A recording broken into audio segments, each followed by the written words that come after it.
What's going on, everybody? Welcome to the Fresh Podcast, where we bring everything fresh and entertainment. I'm still your host, Drew Brumfield, and your eyes and ears do not deceive you. The Fresh Podcast is back in 2026 with a brand new look. Hopefully, by the time this comes out, all our new look and logos will be ready. And that new look and logos is brought to you by our one and only Robert. So, Robert, how are you doing? And thank you so much for this fresh new look that we got. I'm pretty good. Just trying to brush up on my graphic design stuff since I want to take this a little more professionally than I have been. Yeah, no, I love it. I love the new look. I think it's going to be great. But Robert is not the only one joining us on this grand return. Grand return. We have the whole gang. We got Seth. Seth, how you doing? I'm doing good. I'm really excited to come back to the podcast and just talk about video games. I feel like we've had a very eventful year, and I know we haven't exactly had the time to all get back together and chat about it, but I think it's a great way to not only recap what we've all kind of wanted to talk about, but kick off the new year. So I'm excited to hear all the games you guys are going to bring to the table. Yeah. And what better way to bring back the new year than by bringing everyone on the Fresh crew? That's right. We also got Randy in here. Randy, how are you doing? Oh, I'm doing fantastic. It's gonna be a lot of fun to get back into recording this stuff. I've missed it, so I'm Yeah. excited. I have missed it as well. And like Seth said, we are here. What better way to return than by talking about the best games of 2026? These are our favorites, the ones that came out this year, the ones that we only just found out about and just got to this year. We got a new surprise category towards the end. And then also talking about some big surprises that are coming up in 2026. So we're really excited to be talking about all this. We're excited to be back. We got a fresh new look and a fresh new mindset. The Fresh Podcast is back, and we're loving it. So I feel like that's good enough of an intro. We don't need to lollygag and do all the hello goodbye. People want to hear about some amazing games that came out in 2025. And what better way, because you did such a good job with all our new logos and all our new designs. I'm actually going to send it directly to Robert and ask Robert the big question, the one everyone wants to know. What was the best game of 2025 for you, Robert? Well, see, I've always been a Nintendo kid at heart. Grew up on the GameCube, the Wii, the DS, all that kind of stuff. So this was a pretty exciting year for Nintendo games, especially with the new Nintendo Switch 2 that is released this year, or I guess last year now. And Mhm. during that direct, there was one game in particular that excited me more than the rest, and there was a lot of good ones. You had Mario Kart World, Donkey Kong Bonanza, but what spoke to me was the very, very shocking reveal of the only Kirby Air Riders. Oh my goodness. You mad lad actually picked. Part of me thought all this was leading up to Donkey Kong. Nah, nah. See, Kirby Air Well, I mean, he Ride mentioned was my Donkey Kong shit. right up from the start. I Yeah. know, yeah. That's why I was like, oh shoot, I don't know where he's going now with this one. See, Kirby Air Ride was my shit as a kid. Me and my brother played the hell out of that game. It's such like a unique racing game because it only really uses one or two buttons.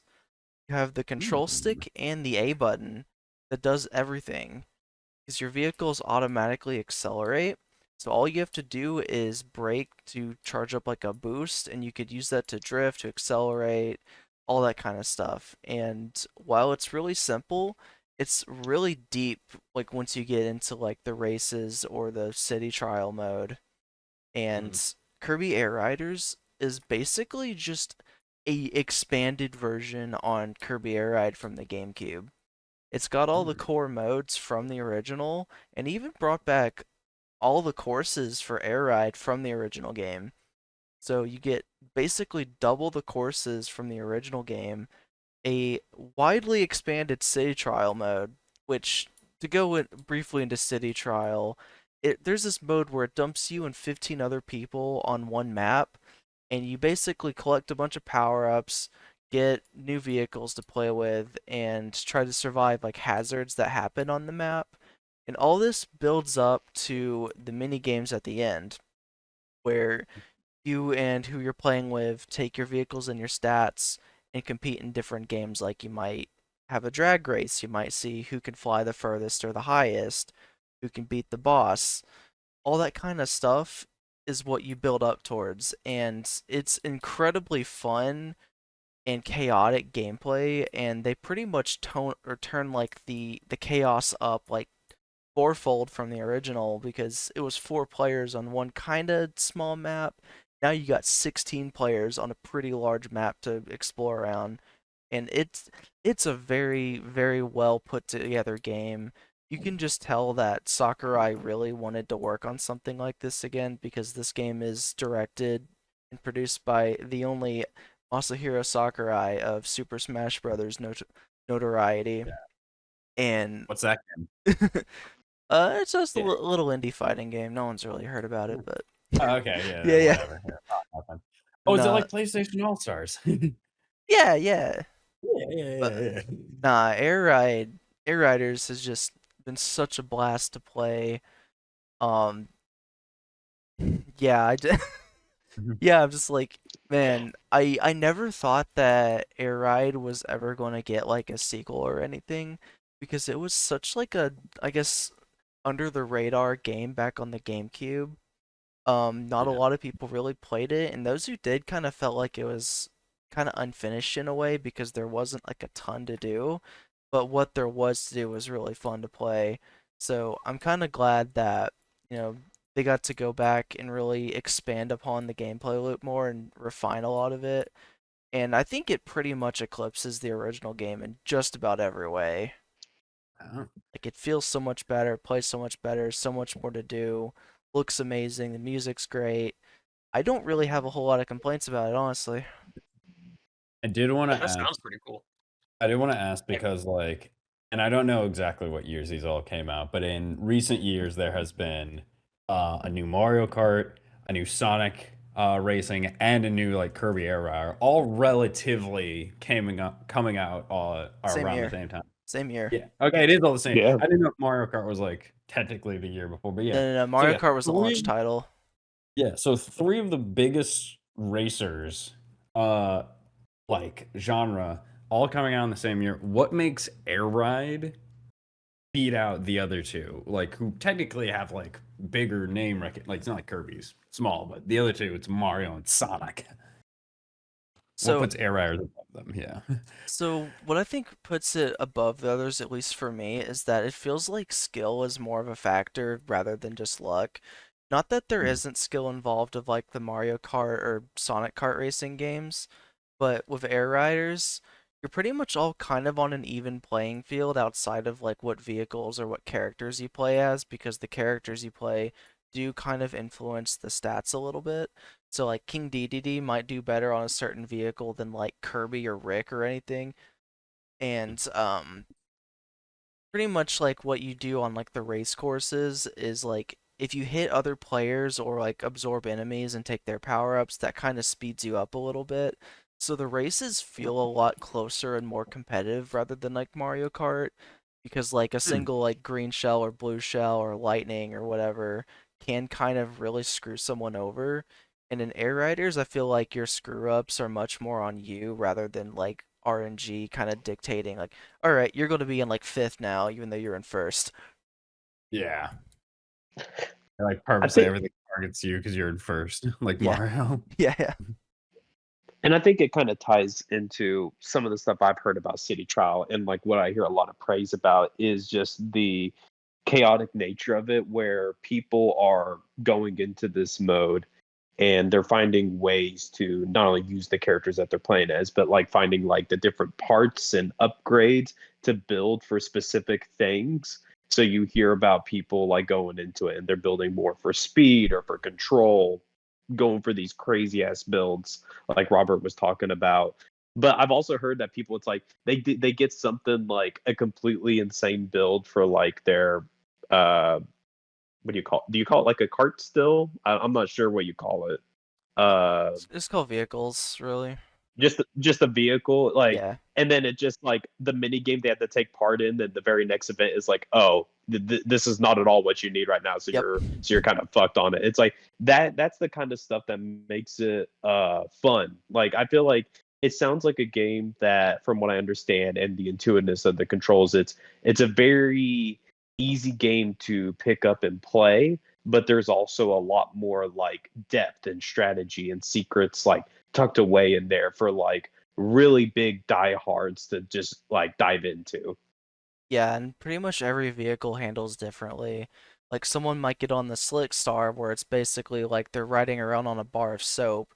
Can't really drift well, and you can't really stop either. Then compare that to like the Swerve Star where it is literally just stop and go. If you aren't accelerating, you would hit A, you're going to immediately stop, then you can like directly turn around and go, and you go from 0 to 100. Like those two vehicles play entirely differently, and that pretty much applies to like other extents for like the rest of the vehicles in the game too. Well, that's cool.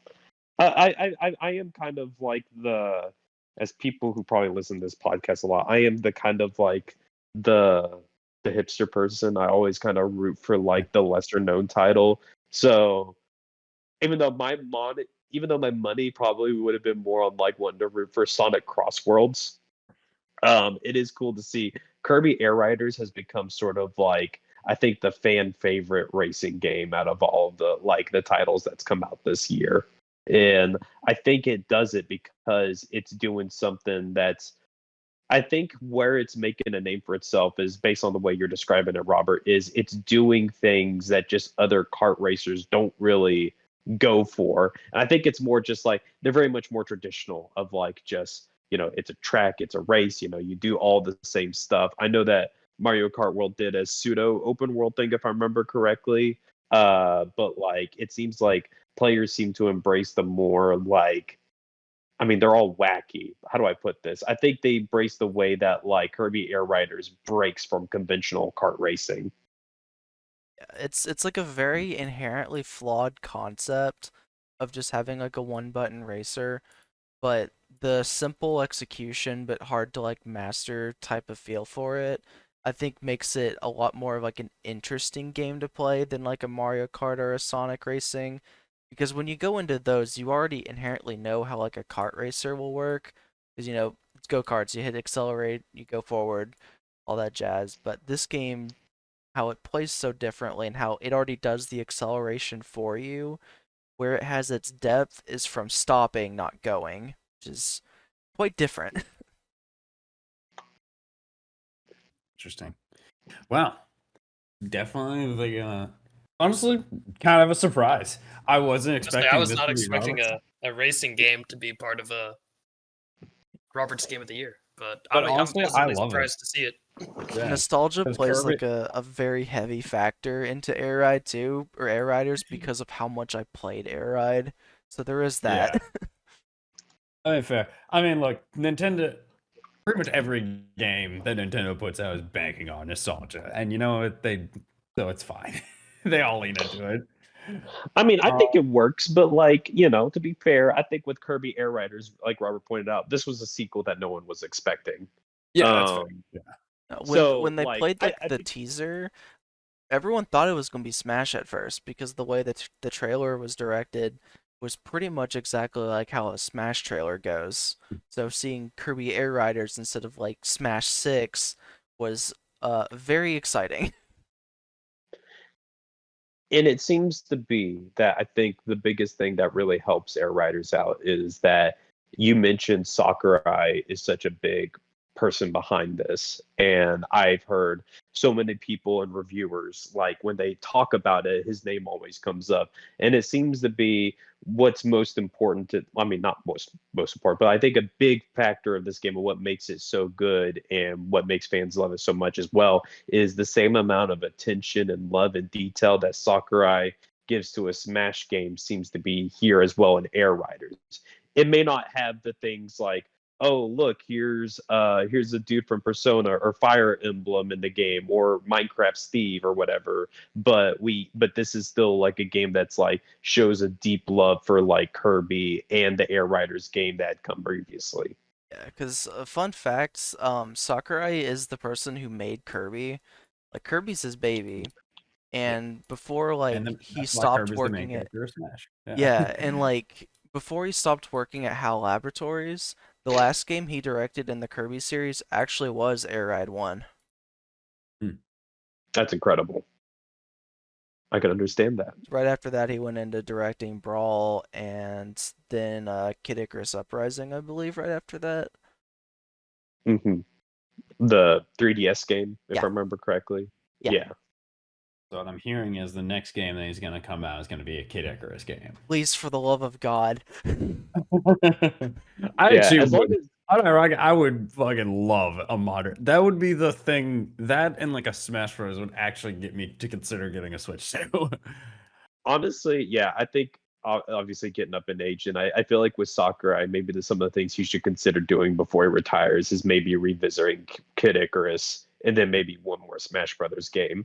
I know he kind of said something along the lines that the last one was the last one from him, but I don't know how many people actually believe that. I don't think I buy it.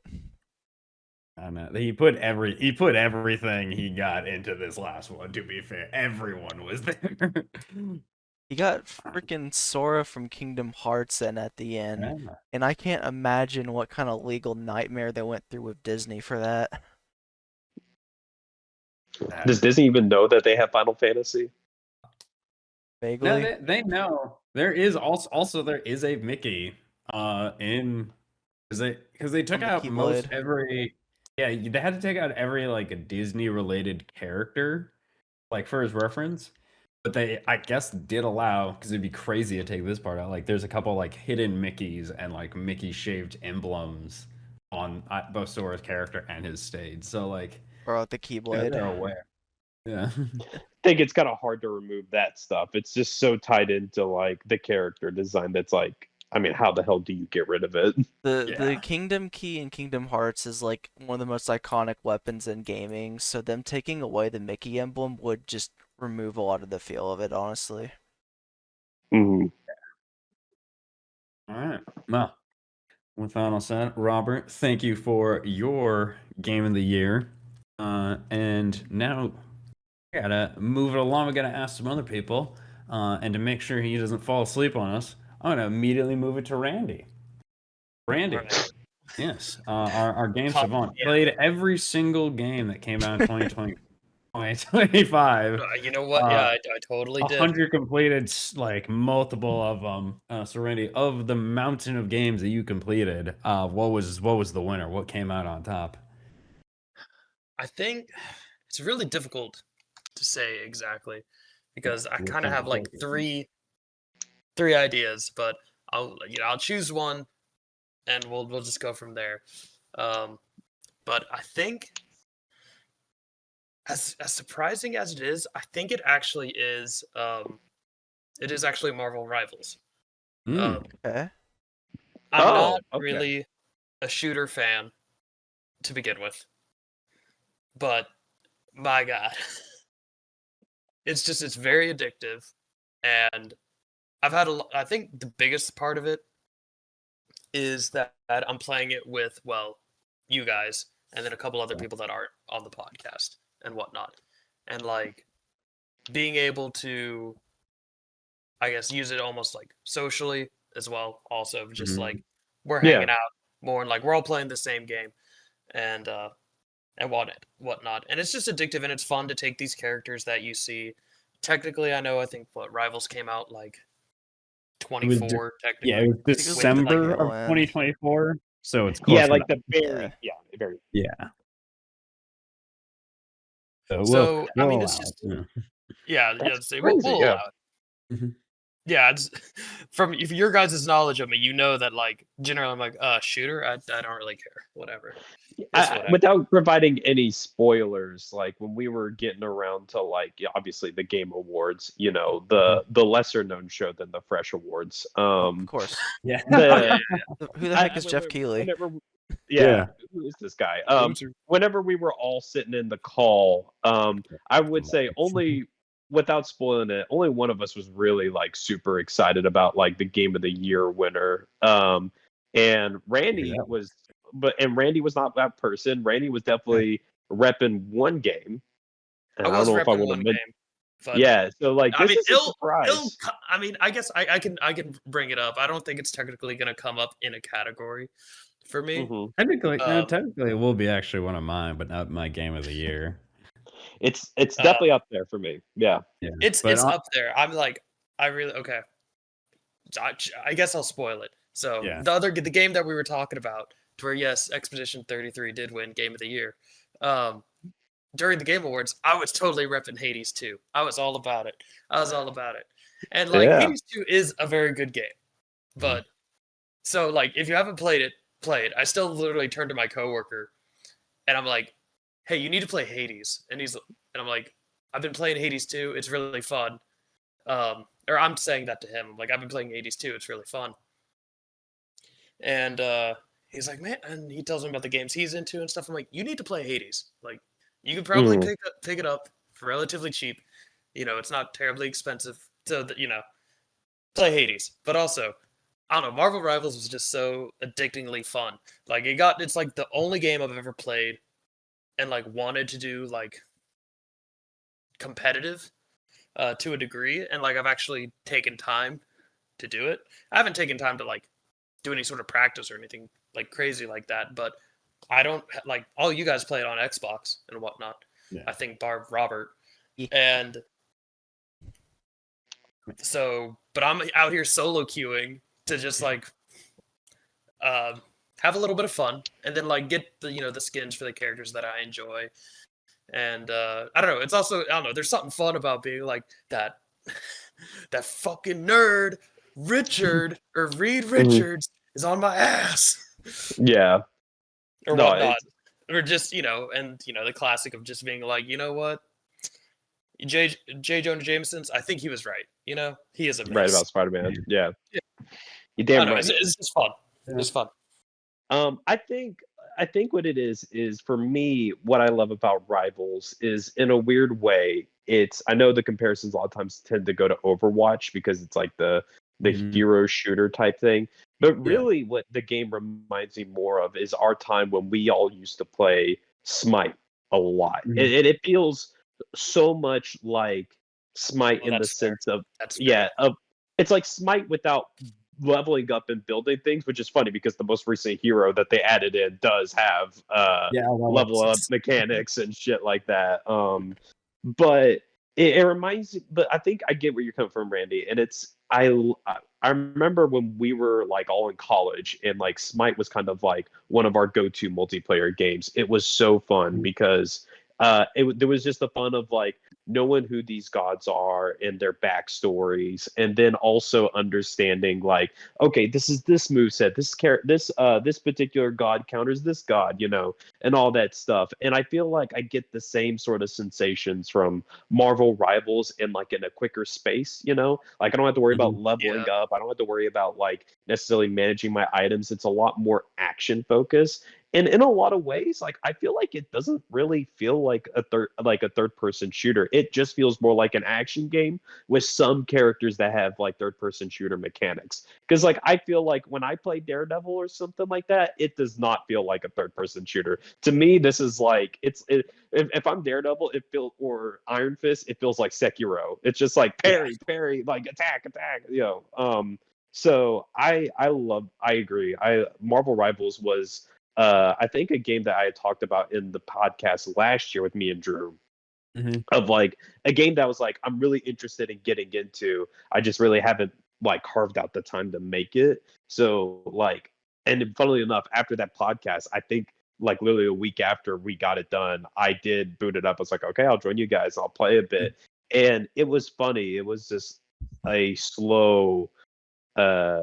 It was a slow development of like really like I play a little bit and be okay, but then somewhere along the lines it got its hooks in me of like, oh, so this is how like Mantis works. I really like this. Oh, Adam's cool, but he's really tough to play because he doesn't have a lot of things to defend himself. It's just like, learning all the nuances of these characters, plus the fact that you're so familiar with them because of video games, because of movies, because of TV shows, and comic books, it makes it so much more interesting. Like, I remember when they were announcing Daredevil, Drew was so excited for like that because he loves Daredevil.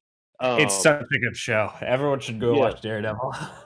Exactly. Or then, Yeah. like Randy, you picked up Moon Knight. Like, I completely get where you're coming from on this. Yeah, yeah. I mean, I Yeah. picked him up for, I mean, a little bit, yeah, because the show and whatnot. And I realized, like, I didn't really think about it this way, but I think subconsciously, maybe I did. Love totally being right that it's a game that we're all getting to play together, and we're all playing it relatively regularly. And I guess it is reminding me of when we were like playing Smite like all the time and whatnot, and like other things like that. Like throwing it way back to Mhm. is like me, Robert, and a little bit of our friend Jacob as well. I Mhm. believe about playing the Assassin's Creed multiplayer. Oh my Like, god. way Yeah.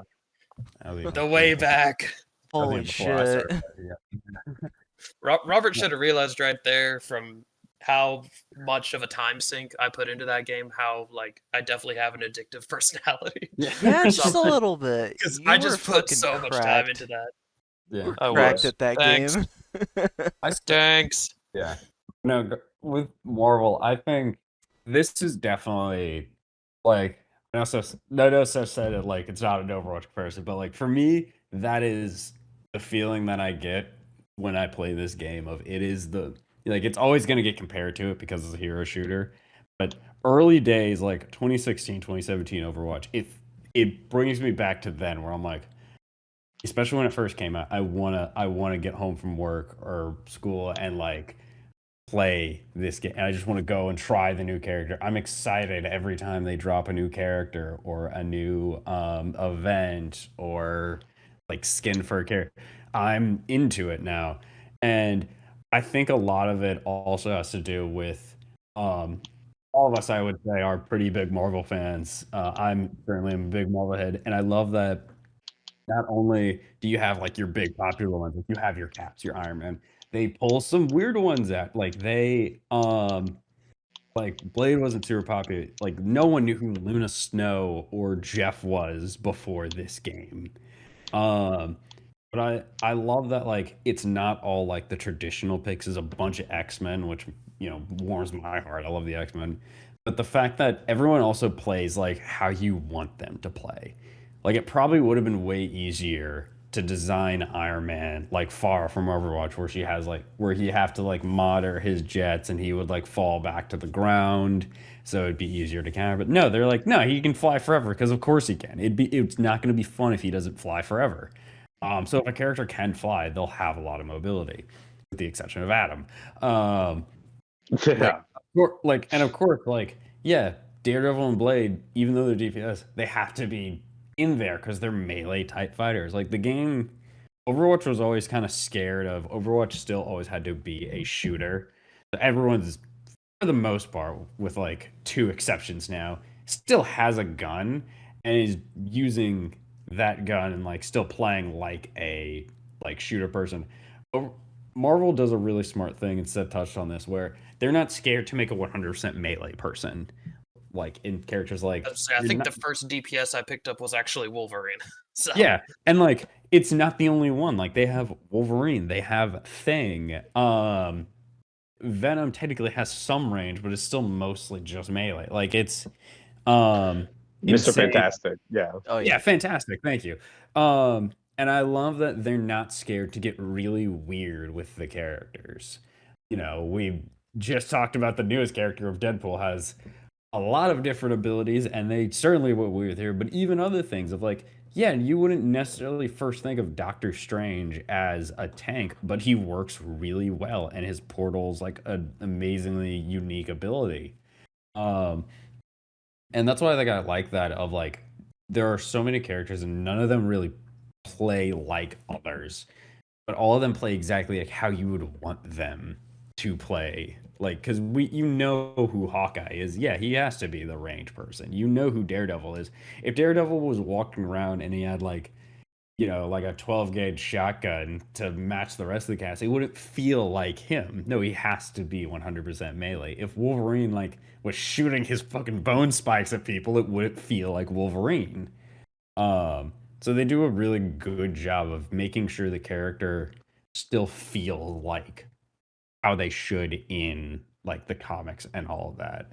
So no, I mean, I've talked about this game before. It's been so much fun. Definitely like one of my favorite like multiplayer games in a while, and I will continue playing it for a while. Yeah, I mean, I'm with you too, and I mean, it's like, I mean, you talk about like how they kind of get weird with it. I don't think when you hear like one, I would say arguably the last batch of heroes that we've gotten to join the roster has been insane. Like with Gambit, then Rogue, then Oh, Deadpool.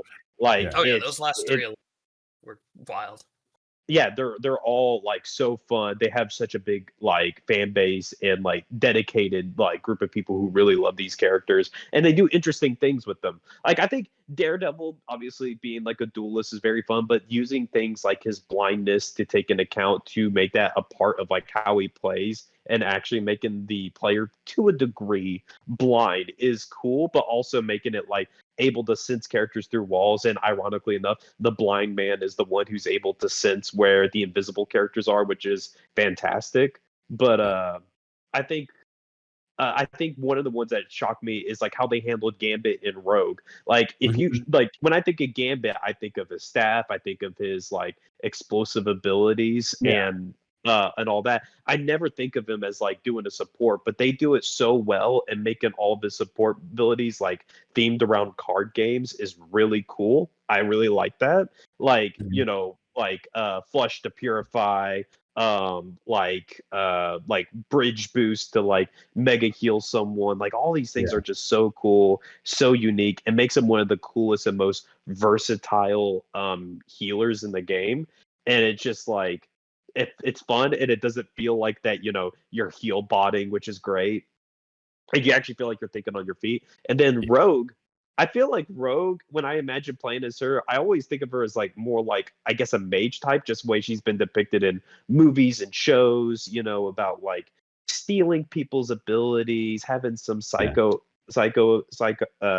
psychoanautical abilities or whatever. So it's like I never imagined her as a tank, but they pulled it off. Like, and it's so freaking cool. Being able to telekinetically like push in and pull people to her, being able to actually grab people and steal their powers, but they stay lore accurate where they have to actually have powers. Like if she does it to fucking Iron Man, she's not gonna get anything from that. But like that's cool. I really like that. And I love that they went with this because I feel like a lot of modern depictions of Rogue, and I don't dislike what a lot of people have called goth or edgy Rogue, because that's a kind of a creation of the movies and has seeped a little bit. But this depiction of her is like kind of like the sad teenager girl, which like no, that's not who she like her original appearance, which this takes way more inspiration from, as seen in like the original X-Men and X-Men 97, is she is loud, she is like bombacious, she is like this charming Southern belle. And every fight in those original show, she is dive kicking in and like being up front, and I love that that's the way that they went with it of like, yeah, no, she can fly and punch things. Let Rogue fly and punch things. It's way cooler. I agree. Yeah, love Rogue. That's Randy, also who's why your I like that game. See how much of a tangent we just went on? Oh yeah. I mean, Great. there's been a lot of like just late nights that we've just spent just playing the crap out of Oh this yeah. game. Even like even though the game came out last December, we spent a lot of Mhm. this December staying up till 3 a.m. playing Rivals. Yeah. Oh yeah. Especially with like the and with like the snow stuff too, kind of locking us down. It's like that's the kind of thing that sort of like helped keep me company at times. So it's great. So Randy, what's your favorite character? Uh, I'll help you out because favorite or most played?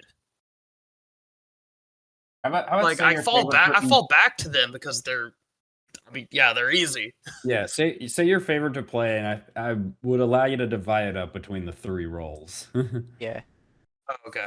Okay. I think favorite tank to play has been Magneto Even though I think Magneto. maybe I feel like you play Venom more, just from what I've played of you.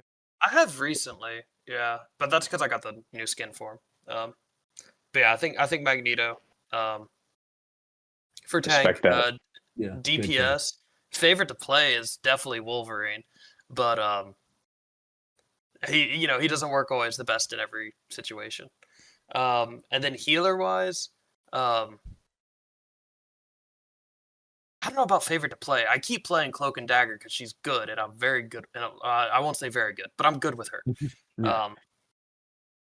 But yeah, I think healer, maybe favorite to play healer wise might be Gambit, or I am starting to really enjoy Loki. But yeah, I It's always a respect solid that. pick. Yeah, solid picks. I mean, even though like Loki is my most played support, and I love Loki, he's so much fun. Gambit is he's the most fun. oh, yeah, Gambit's very as good. well. He's so much fun to play. He feels such like you can play him super aggressive. You can double down on like the healing stuff and just keep people up. But it never feels too broken. Except with the exception of his ult. That might need to be toned down. But like Yeah. there's a consequence for like if you kind of if you play your hand too much, you run out of cards, and then you're like, well, now I'm kind of useless for a good like minute. Yeah, Gambit's such a fun support. Agreed. Yeah. All right. Well, with that said, that was a big tangent, but that was a game that all of us played. You know what? I'll save mine for last because you all already know what mine is. I'm more curious about Seth. You Hello. unironically actually did play a lot of new games this year. So I am very curious. What it was the one that stood out for you? What is Seth's game of the year for 2025? It's a surprising one for me. It's Dispatch. I'm sure a lot of people have heard of it by now. Yeah. Because like when that I mean, I think the trailer was received pretty well when it was shown at the 2024 Game Awards, I believe, when it's just like, oh, it's this like new superhero workplace comedy game, and it's made by some of the old devs from Telltale who went off and made their own studio, Ad Hoc. And I think a lot of people were generally positive. I don't think people were expecting it to get as big as it did. Whenever people are making TikTok edits of their favorite like side characters like Sonar or Malevola or Coop or whatever on their favorite like social media platform, you know that like you've hit gold with your characters. I it was the tough one, but I really had to think about it, but I love Dispatch. And I think the moment I realized it is it was a game that was on a weekly release. After some stuff about hearing about the first couple episodes, like, okay, it's $30. I get all the episodes. I'll bite. So I went ahead. I bought it. I played up to the first 4 episodes. I was like, I really like this, but I have to go on a big trip, so I'm not going to be able to play it when the rest of the season comes out. So I'm going like total darkness, like complete blackout on my socials, so I didn't get spoiled. And when I came back, the first night that I got to actually sit down and play the game, I was like, I'm only going to play like a couple episodes and save the rest for later. I basically stayed up the whole night, blazing through it all the way to the end. And arguably, I blazed through all the way to the end just to get the bad ending of the game. Oh, And I liked it. I see, the thing is like, even with the bad ending of the game, I thought it was so narratively satisfying. It registered with me. It's like, shit, this might be my favorite story of the year, because it's like I got the bad ending, but I like it so much, and it's just like, shit, like I don't even know if I want to change any of this. So instead, I just re-rolled a whole different save instead of rewinding to make different choices. And I love it. As you probably already know, like the general premise is that like you play as Robert Robinson III, also known as Mecha Man. He is the third Mecha Man in a generation. Think of it as like a bigger, bulkier Iron Man, and the guy, instead of Tony Stark, it's just the guy who's You ever had like that coworker who's been at the job a little bit too long and is very jaded about everything? That's who Robert Robertson is. He's not the genius. He's just really a guy who's really dedicated to being a superhero. And it's all about him building up this team of former supervillains into a proper team of heroes. And it's incredible. I really like this story. I know a lot of people online have pointed out that like this is not a story that we haven't seen before. Like, oh, this is just another Guardians and stuff. But I have to point out like there's a reason why we like these types of stories. I think it's because we relate to the fuck ups. We relate to people who make mistakes and are trying to do better. And I think that's what you see with everyone in this game, with Z Team, with Robert Robertson, is it is about a game of people. It's a story about people who are just made some bad choices, things didn't go their way, and they're just trying to make the best of it now. And I feel like that's a lot more relatable than just like most normal superheroes. And I really like that. This story was incredible. And like the fact that Telltale managed to address so much of like not Telltale, sorry, Ad Hoc Studios with former Telltale devs seem to take a lot of criticism at heart of like their previous games, like Walking Dead, Wolf Among Us, Tales from the Borderlands, where they were like, okay, let's make sure that the pacing of this game is we're not having it where players are having to like, walk around rooms to pick up keys or clues to advance to the next story scene. It's like, we're going to make it so that it's dialogue after dialogue after dialogue. We're just getting you right into the thing that players want, which is the well-written, very funny dialogue in this game with like really good nuanced characters. And I really, and I love that, like, we're not wasting our time. And also another criticism they're addressing is like, that Telltale has always received is like, oh, you're not really like a game. You're just making dialogue choices and walking around and grabbing shit. And it's like, well, they have this dispatching mini game, which is all about leveling up your team members, figuring out which one is best for the job, and send them out on these dispatch calls. And it's done so well that like me and so many other people are like, shit, if they just put in like a mode where it's just this, not even the story, just dispatching, I'd fucking play it. I think it's that fun. And you get so many fun scenarios. Like there's one character, his name is Gollum. He is basically a sentient mass of like clay and all this shit. But he's like he's honestly just a really chill guy. There's a mission where you can dispatch him to where it's like, oh, there's a kaiju like rampaging around like the beach or whatever, and you can send just him, and then he gets a special solution. He says something like, oh shit, that's a baby. And then they pick this option, and he's like, guys, I'm a dad now. And it's like, situation resolved. Gollum is now a mother because he adopted this like kaiju, and it's just like, that's such a cool thing. And I don't want to go into any more about like necessarily its story. All I have to say is like, even though it's a very funny story with a lot of jokes and stuff like that, I also think they ground it in a way where even the characters are very joking. I feel like the game and the story and the writers still respect them as characters. Like everyone still has their own arcs, their own things that they're dealing with. One of my characters I really love is Flambe, who is sort of like I guess Robert's sort of rival or whatever you could say, like basically the guy that pisses him off the most at the start of the game. And Flambe is such a dick, but I love him. He is like, he's an asshole, but he's my asshole. And like just seeing him grow and the way his relationship with Robert develops, as well as the rest of the Z team, is to me genuinely touching in his own dickhead way. So like I said, I love this game. Yeah, I don't know what else I could really say on it right now. So I am so glad that you picked this game for your game of the year, because I really also want to talk about it as well. It's phenomenal for no other reason. If the only thing this game did was give us a song titled "My Name's Robert, I'm a Bitch," it would have been 10 out of 10 already for me. Like that's just perfect for a very specific reason. I'm very targeted right now.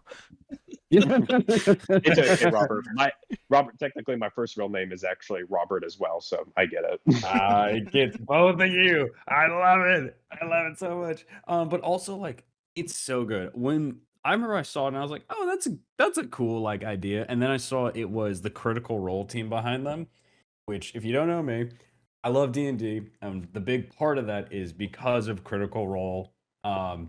Like watching them and their D&D playthroughs and all that, and it made me to fall in love with and gave me the inspiration to become a DM. So I love that, and I love their team, and I love everyone who is that because they're all incredibly talented voice actors. A lot of them play the characters in it. Invisible Girl is Laura Bailey. Phenomena Man is her husband Travis Willingham. Matt Mercer's in the game. A bunch of other people, and not only I saw that and I got really intrigued now because I'm like, these guys know how to write good stories.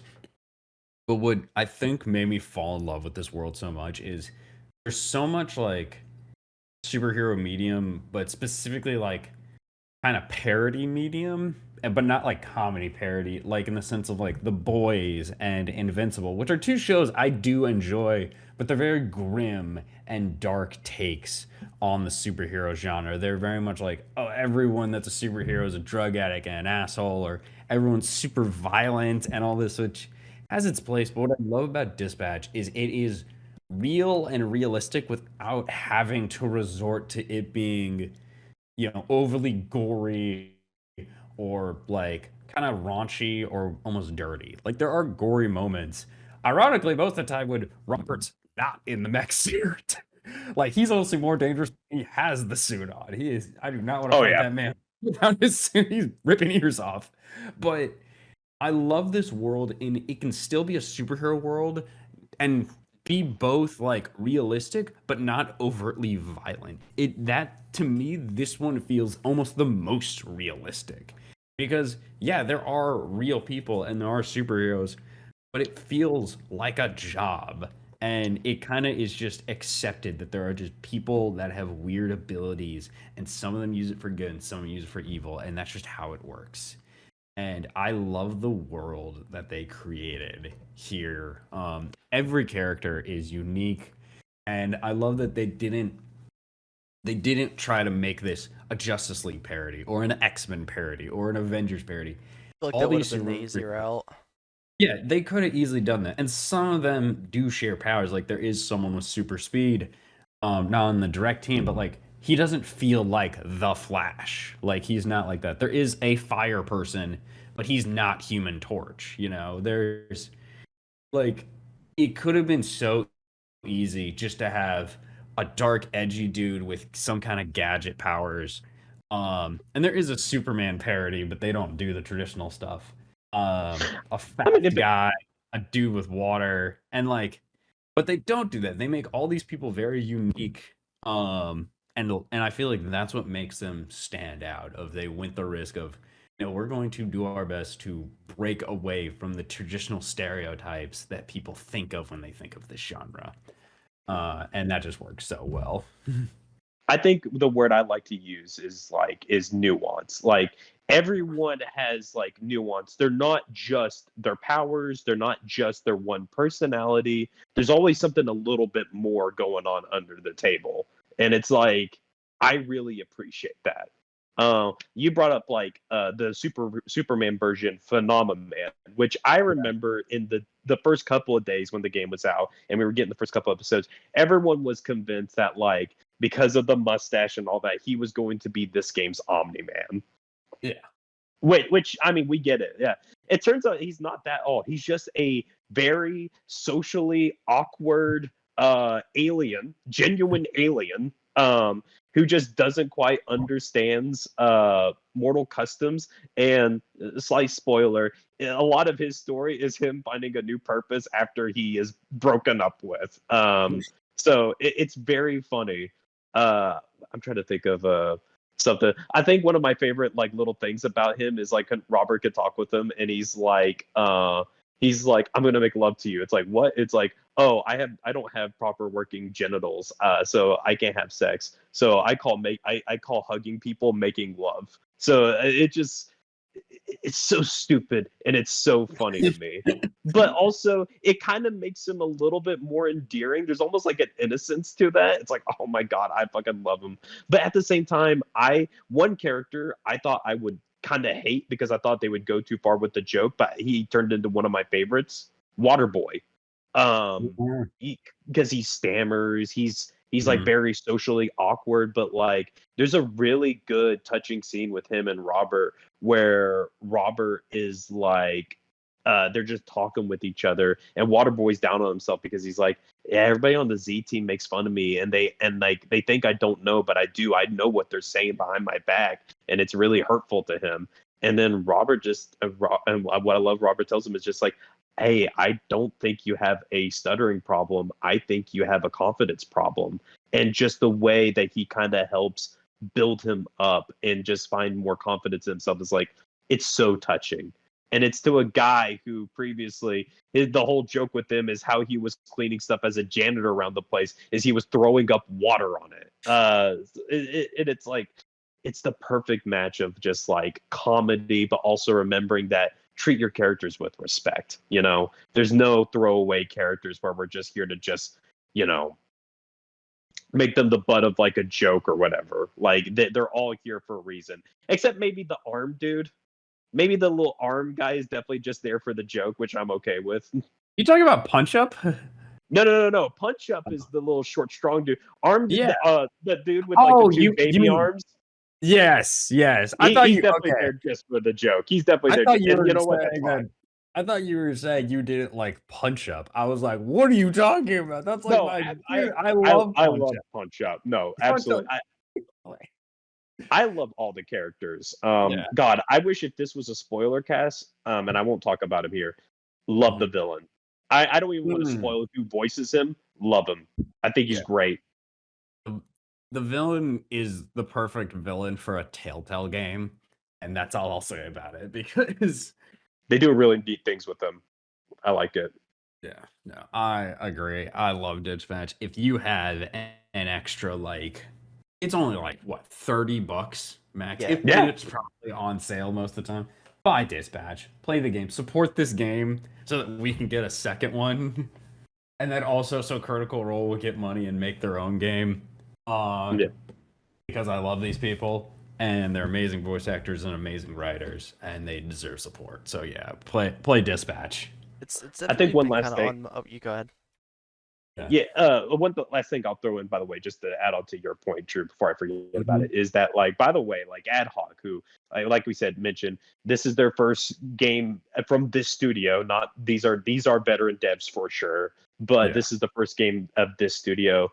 I believe they've already confirmed that the very next game is going to be set in like Critical Role's like D&D universe. Yeah, Exandria.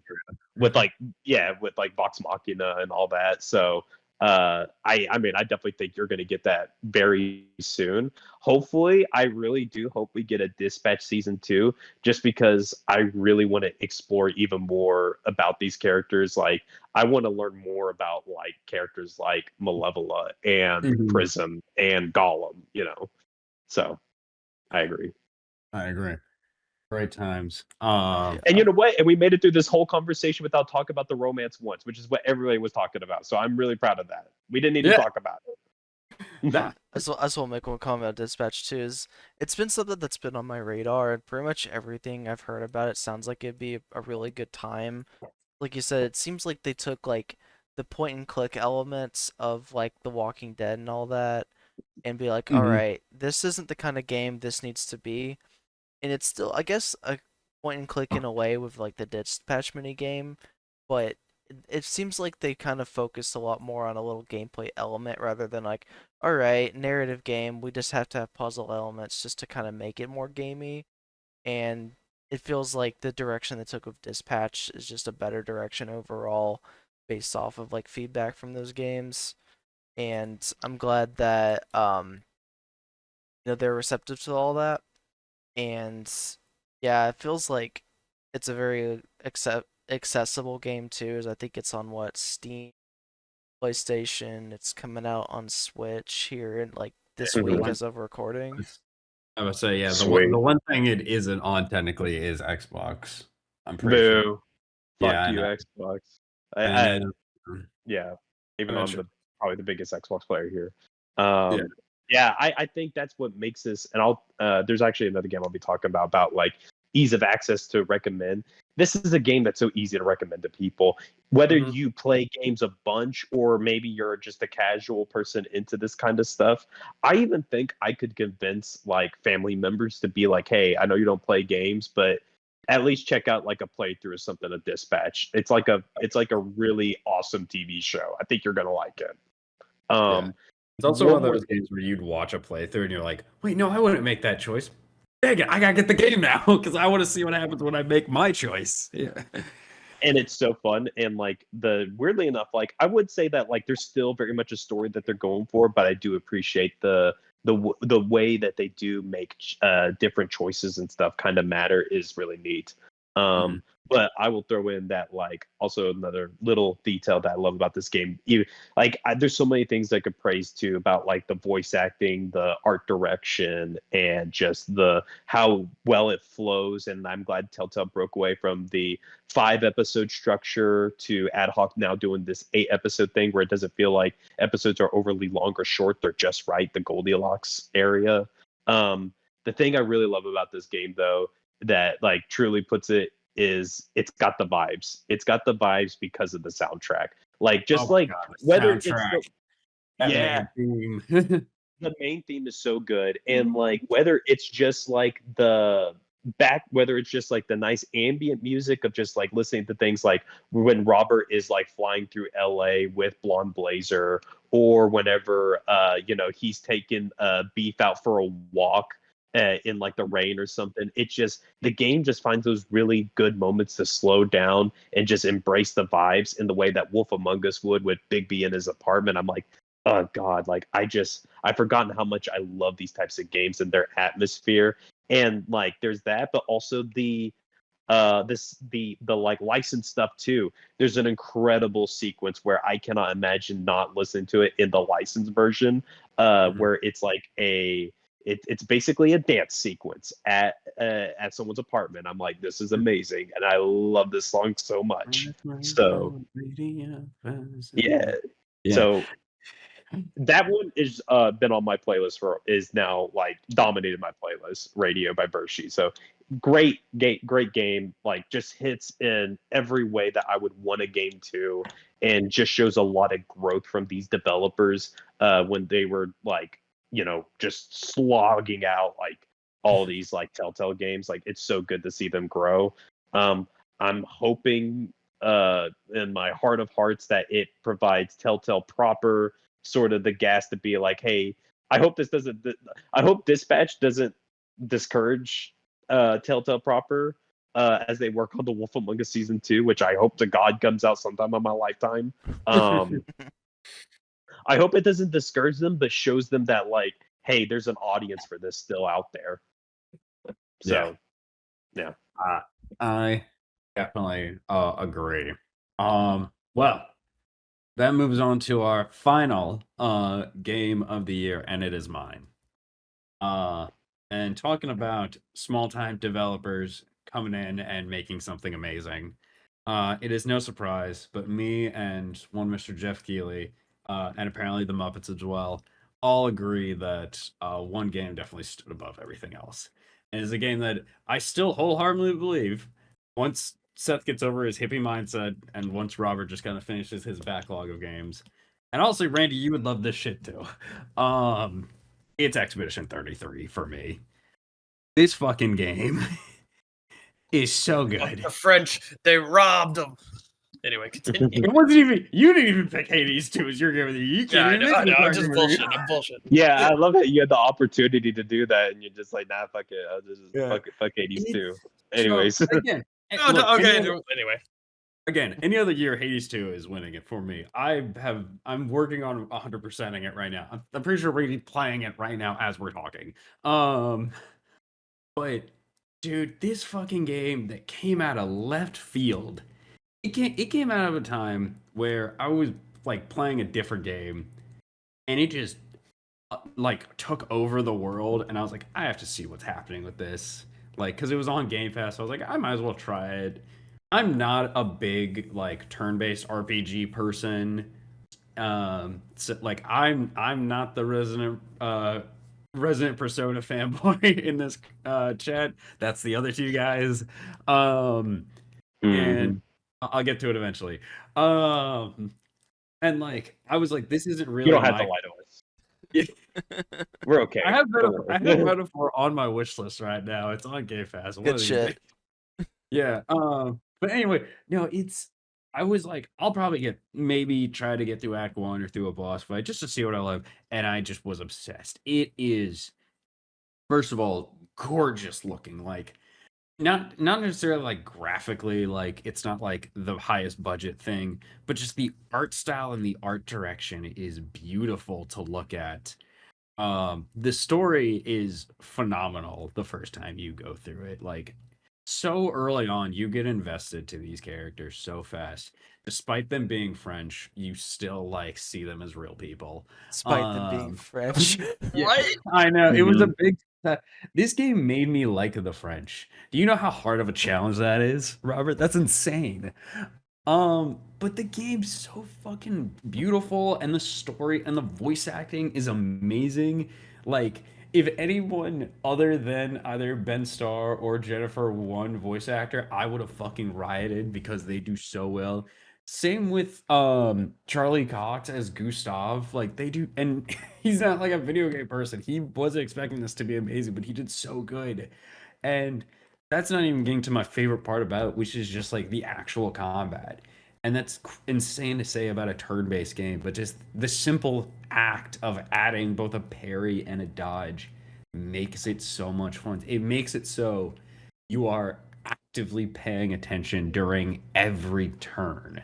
Like it isn't like a Pokemon or something where you're just like, oh well, it's their turn. I'm just gonna watch them hit me. Okay, now I hit them, and then they hit me, and then no. There's dynamic like combat to it, and it technically means you could do what I do and go into an area that's way too high level for you, but you can still win. It doesn't do the RPG thing where it just kicks your ass and sends you back. No, like if you're good enough and you parry something 1,000 times, which yes, I did that with a boss of literally it would one shot every party member unless I parried the attack every single time. And I learned the boss's timing and got through it and got an amazingly like powerful reward because I took the time. I think it took like 2 hours, like of total like learning it and then finally doing the attempt to actually fight it. But I'm engaged the entire time. Like I almost broke my thumb was so sore hitting that parry button. Um, but I I like fell into the hype train with this game, and like I can only say so much that every other internet person has said, but it really is that good. And it's one of those things. It is exactly like how Baldur's Gate was with Game of the Year a couple years back, where it won all of these awards and it kept winning and winning. And everyone that said, "What is this bullshit? I've never heard of it," and the only people that are complaining were the people that haven't played it yet. And everyone that went in and actually played the game realized, oh wait, shit, this is amazing, and then became obsessed with it. It's literally a thing of, I think it's what's the SpongeBob goes like, the only people that say they don't like it are the ones that haven't actually played it yet. You And know, like the that's not Krabby Patties because you've never Damn. had one. Thank you. Yeah, exactly. Thank you, Robert.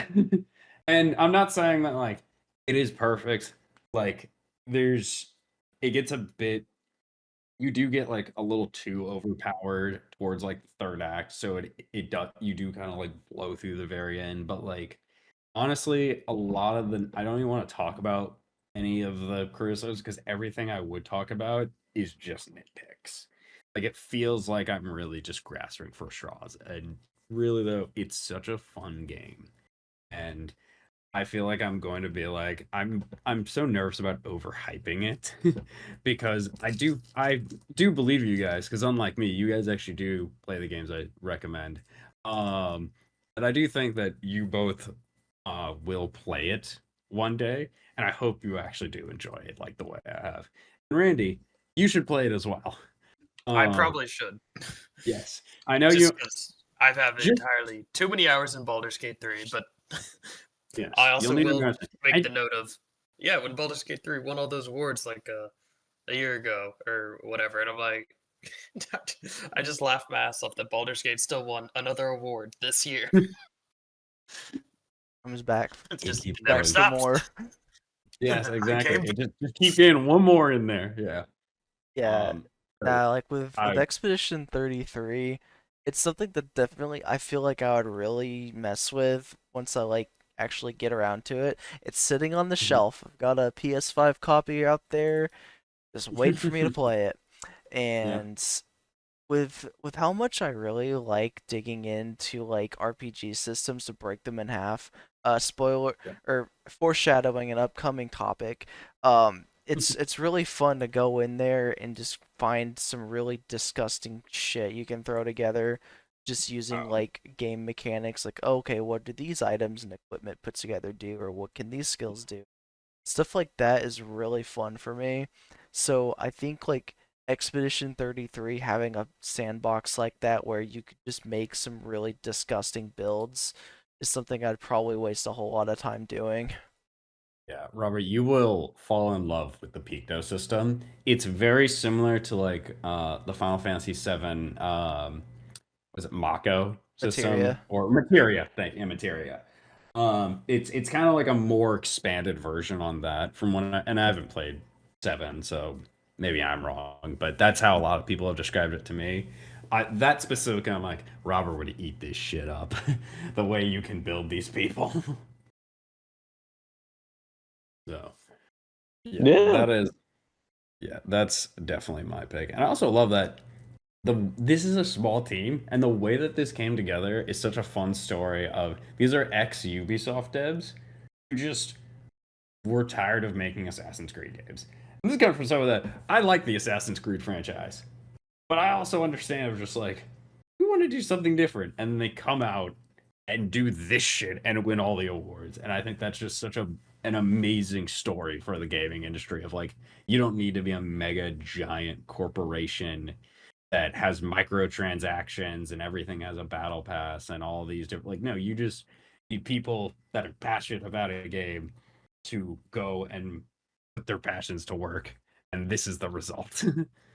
Yeah, I Mhm. think they like I think of a lot of it they kind of watch like a bunch of YouTube tutorials as well as like the people that contracted to help as well. A Mhm. lot of it was very like it was kind of more of a project like, okay, if I was putting together a game, I would have to be researching a bunch of stuff to put together. It's cool to see people that would have to do the same stuff I do or would want to do, putting Yeah. together something that, wins Game of the Year. Mhm. Oh yeah, Right. it's a And dog story. Yeah. yeah, and like from what I remember, like of this story, like originally this was they had pitched this game or some form of it to Ubisoft, and that had got shot down. So that's why they had kind of like broke away, formed Sandfall Interactive, and built this out. Um, yeah, I mean, like, yeah, as Drew has alluded to, uh, I'll say this much. Well, I'll say a lot actually. Is that it's like, yeah, I'm one of those people who are just like, I'm annoyed when I hear about this game. Admittedly, I just because it's just like every time it's like everybody's like keeping praise on it, but at the same time, the studio absolutely deserves it. I feel like they've created something that clearly is speaking to a lot of people right now, and I think I think that's really good. Something about this character, something about these characters, something about this story, this world, this gameplay, even is speaking to is speaking to a lot of people to where this game, which is by definition an indie studio from an indie studio, is is hitting the mainstream. Like people are like, there's the fucking like major news outlets were running stuff about like this game being nominated in like the Game Awards. Like this is it's a huge thing now. Now whether it's indie, like I granted, like I do think it is forcing us to like really have to like start looking at like, okay, what is and isn't indie anymore? No offense, but like with the budget of this game, like, okay, if you can afford Hollywood actors like Charlie Cox and Andy Serkis to be in the game, along with the other voice actors, which are not small name people like Ben Starr, like, I feel like you have to have a pretty big budget to make this game happen. But outside of that, though.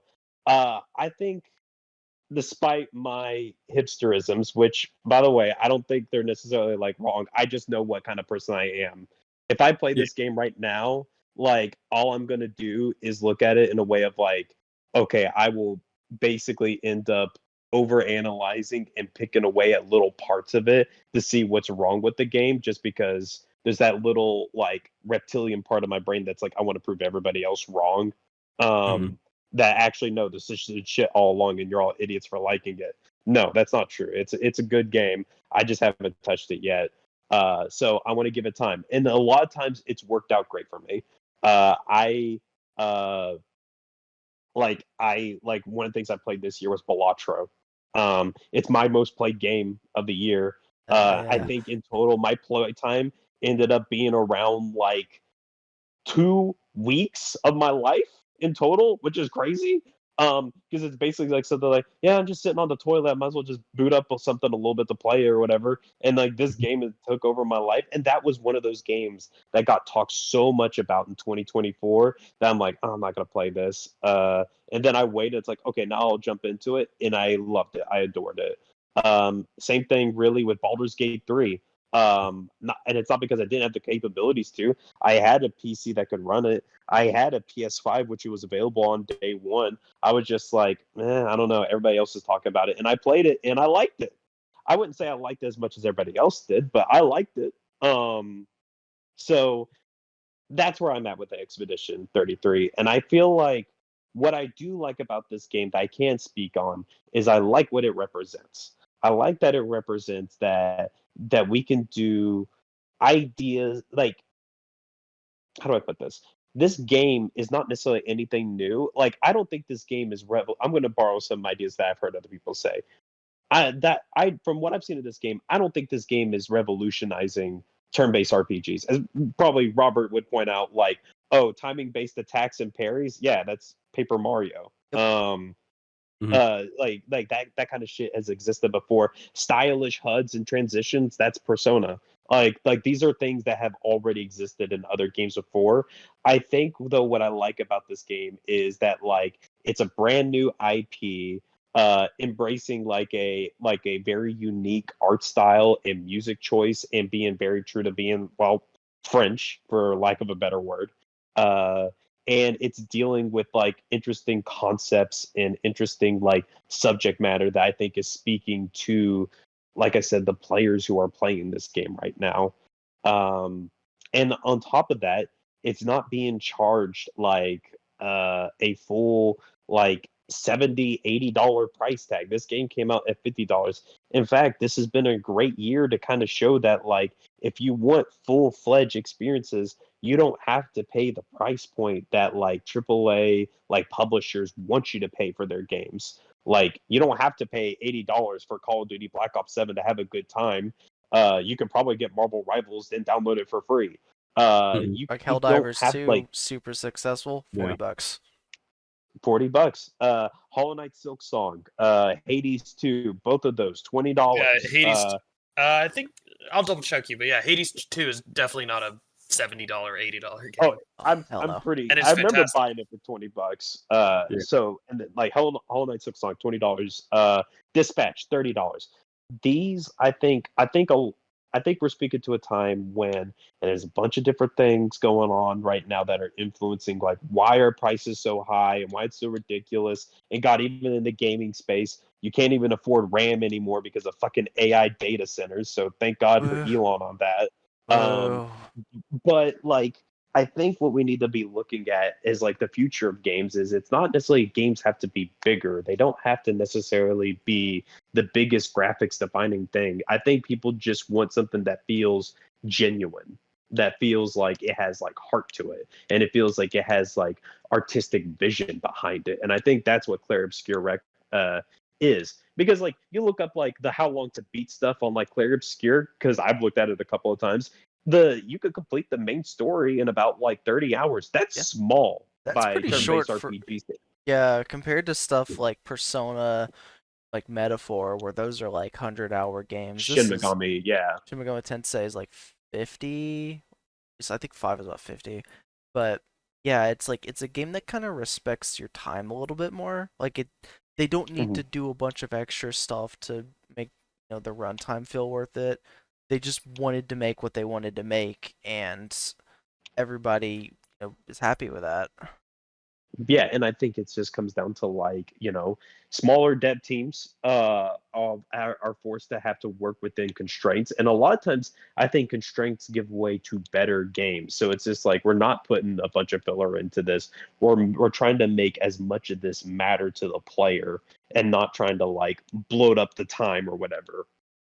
So I like I said, I appreciate that like this is the kind of like games that are coming out right now. And like I consider Clair Obscur not the only voice in the room. I consider it one of like many other voices that are speaking and saying like, hey, like like $60 and $80, like $70 to $80 price tags for new releases is ridiculous on top of the high cost of everything else. And this is not a political like podcast, so I'm not going to get into it, but all I have to say is like, your vote matters, and like you get what you vote for, and you have to like pay attention to that.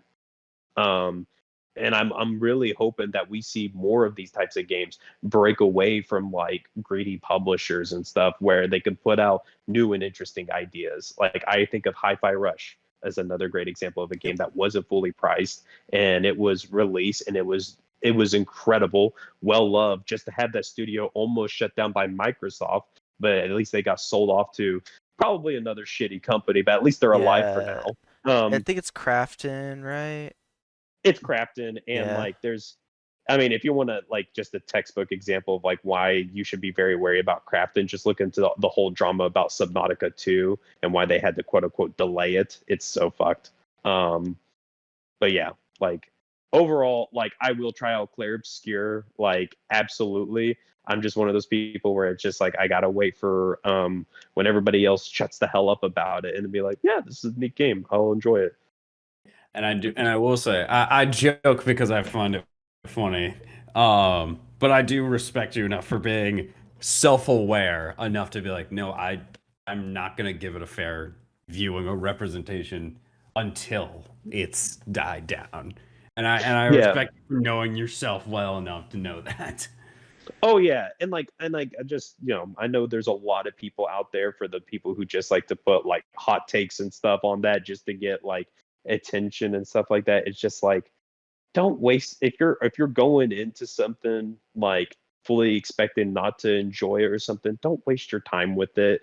Like the thing that really convinced me not to play Clair Obscur right now is like if I played it right now, what would I honestly be doing? Would I be adding anything to the conversation at all? Would I be saying anything different? Would I just be doing this just to like, inflate my own ego or for some reason because I'm like, I get to play this game and I tell my friends like, bullshit, you're wrong. It's actually bad. Meh, meh, meh. It's like, no, you gain nothing from this. It's just like, grow up, understand you have those feelings and be like, I'm just going to leave it alone for now and I'll come back when I'm in a better mood.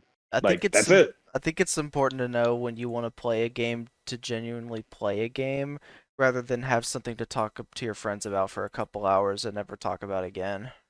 Yeah, like not playing it because of FOMO, but playing it because you genuinely want to see it. Because I remember when this game, I don't even think you guys remember where the first trailer for this came out. Because I remember the trailer for this game should be shown up at the Xbox Direct in 2024, and I remember thinking like, damn, this looks pretty fucking sick, actually. Like I Turn-based, remember that. realistic graphics, like and JRPG inspired.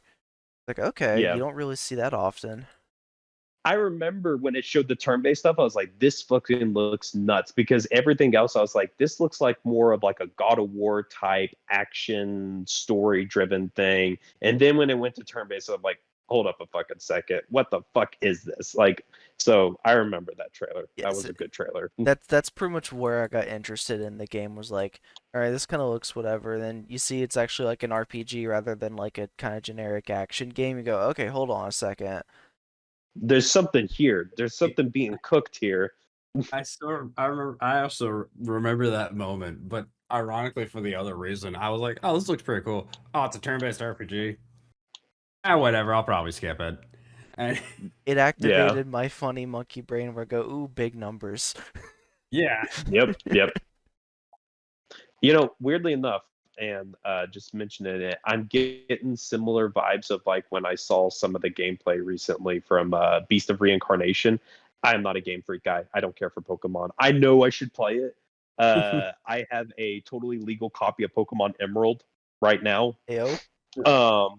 But I just haven't been able to get it to quite work with my totally legal Game Boy Advance. Yes, the Valve Tendo. Yeah. My favorite Nintendo brand. But like when they showed up Beast of Reincarnation, I was genuinely like, whoa shit, this looks like something I could get into. And it's giving me the same things as a little bit of a Clair Obscur. Not in the sense it's going to be the same subject matter or style, but in the sense that like, oh, this is a game that like it looks like it's doing one thing at first, but it's actually doing something else. Where they were showing this game Beast of Reincarnation, it's like, oh, it kind of has like a sort of like, third person action game, maybe a bit of a survival feel to it. But then it's like, wait a minute, there's also a turn-based mechanic involving this weird fucking dog. Like it's kind of interesting. And it's made me someone who's like, I don't give a shit about Game Freak, to suddenly being like, Game Freak, I think I might have to give this a shot. This looks kind of sick. So no, I'm always interested in checking out some different things. And like I said, I will be playing Expedition at some point. I don't know when exactly. I got to get through Metaphor first, but I will be messing with that game. I'm working on it right now. But with that all said, I can't wait for you guys to try it. I hope you do enjoy it as much as I do. But with that said, that is all of our best games of 2026.